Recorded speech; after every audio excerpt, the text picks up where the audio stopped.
બહેનો સવાલ ગુજરાતનો છે. આપણે ગુજરાતને હજુ કેટલું આગળ લઈ જવું છે.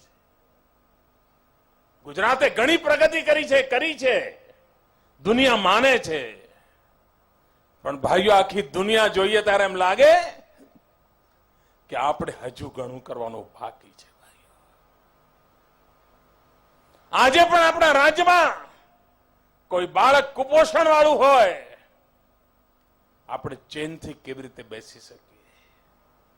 21મી સદીમાં કોઈ માતા સુવાવડમાં માં મૃત્યુ પામે, કા એનું બાળક મૃત્યુ પામે, કા માં અને બાળક બે મૃત્યુ પામે, મિત્રો રાત કેમ ઊંઘ આવે?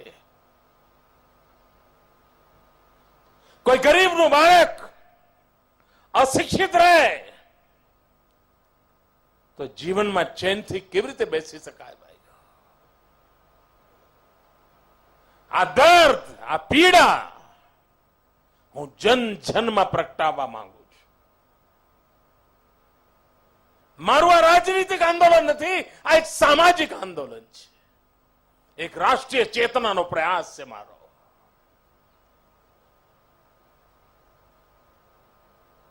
અને જો સદભાવના હશે તો આપણા ગામનો પણ દુખિયારો આપણને આપણો લાગશે.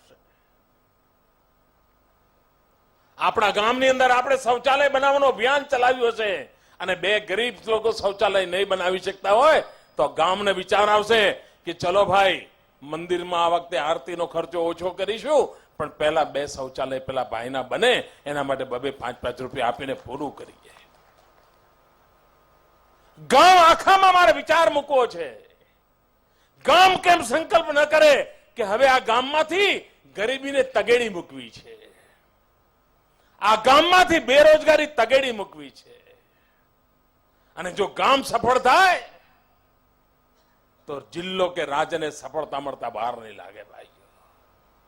અને એમાં જ ચલો તાલુકે કાર્યક્રમ દ્વારા, આપણો તાલુકો વાયબ્રન્ટ તાલુકા દ્વારા, તાલુકા સરકારના કન્સેપ્ટ દ્વારા ગુજરાતના ગામડાને પોતાની રીતે જીવન પગભર કરવા માટેની એક ઈચ્છા જગાવવાની મહેનત હાથ ધરી છે. અને સાચી લોકશાહી આ જ છે કે પ્રત્યેક ગામ સામર્થ્યવાન બને, પ્રત્યેક પરિવાર સામર્થ્યવાન બને. અને એક જમાનો હતો કે આપણા ગામની આર્થિક રચનાઓ એવી હતી કે ગામ પોતે પગભર રહેતું હતું અને બધા જ એકબીજાને મદદ કરતા હતા. આખી સામાજિક રચના જેવી હતી.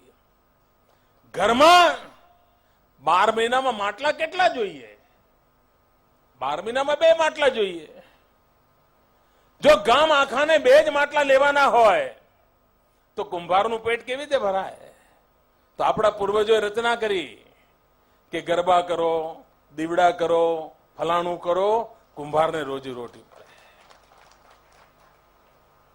કોઈ વિસ્તારની અંદર સોપારી પાકતી હતી, સોપારીના ફળની કઈ આવક જ ના હોય, શું ઉપયોગમાં આવે? તો આપણા પૂર્વજોએ નક્કી કર્યું કે ગણેશ સ્થાપન કર્યું હોય તો સોપારી મૂકો, પૂજા કરવી હોય તો સોપારી વગર ચાલે નહીં. આખા દેશમાં સોપારીનું વેચાણ બનાવી દીધું. સોપારી પકવનારો ખેડૂત કમાતો થઈ ગયો. આ સામાજિક આર્થિક રચના હતી આપણે ત્યાં. બધા એકબીજાને મદદરૂપ થતા હતા. આપણું આખું અર્થકારણ સમાજની શક્તિ પર નભેલું છે. આજે પણ ગામડામાં ઘણીવાર શહેરમાં ગરીબની ચિંતા કરવાનું અઘરું હોય છે, પણ ગામડામાં ગરીબની ચિંતા ગામ કરતું હોય છે. ભાઈ, ગામમાં જાન આવે ને તો જરૂરી નથી હોતું તમારા ઘરમાં જાન સચવા એટલા રૂમ હોય. ગામ આખું કે આજે આપણા ગામની જાન આવી છે. દરેકના ઘરની અંદર ખાટલા ઢળાય હોય, રહેવાની વ્યવસ્થા થઈ ગઈ હોય, ખબર સુદ્ધા ન પડે જાનને સચવાણી કેવી જતી રહી કેવી રીતે. આ તાકાત હતી આપણી. આ તાકાતના મૂળમાં સદભાવના હતી. કોઈ જાતિવાદ નડતો નહોતો. ગામમાં મંદિરનો પ્રસંગ હોય, ગમે તેટલો ખર્ચો થતો હોય, ગામ ઉપાડી લે અને રંગે ચંગે બધું પાર પડી જાય. ગામમાં સદભાવના પડી છે. આજે સદભાવના નિત્ય જીવનમાં જોઈએ છે, એનો વિસ્તાર સમગ્ર રાજ્ય થકી કરવો છે. ભાઈઓ બહેનો, સમાજ જીવનમાં એક એવું પરિવર્તન લાવવું છે કે જેના કારણે સૌને વિકાસની અંદર ભાગીદાર બનવાનું મન થાય. અને તેથી આપણે જે મંત્ર કર્યો છે ને, એ મંત્રનો પહેલો શબ્દ બહુ મહત્વનો છે. પહેલો મંત્ર આપણે એવો નથી કહ્યો સૌનો વિકાસ. પહેલો મંત્ર કયો છે સૌનો સાથ. વિકાસની આ પહેલી આવશ્યકતા હોય છે. જો સૌનો સાથ ન હોય તો ગમે તેવા સરકાર ગાંધીનગરમાં બેસીને પરિપત્રો બહાર પાડે, વિકાસ થાય જ નહીં. તંત્રી લેખો લખાય કે આ સરકાર સારી છે, ધરતી પર કાંઈ ન થાય. પણ જો સૌનો સાથ હોય તો એ નાનકડી વાત પણ મોટું પરિવર્તન લાવી શકતી હોય છે. અને તેથી આ સરકારનો પહેલો મંત્ર છે સૌનો સાથ. જેને વિકાસ કરવો છે એનો સાથ જરૂરી છે. જેનો સાથ છે એનો વિકાસ સંભવ છે. અને તેથી 6 કરોડ ગુજરાતી એક પરિવાર, એક કુટુંબ,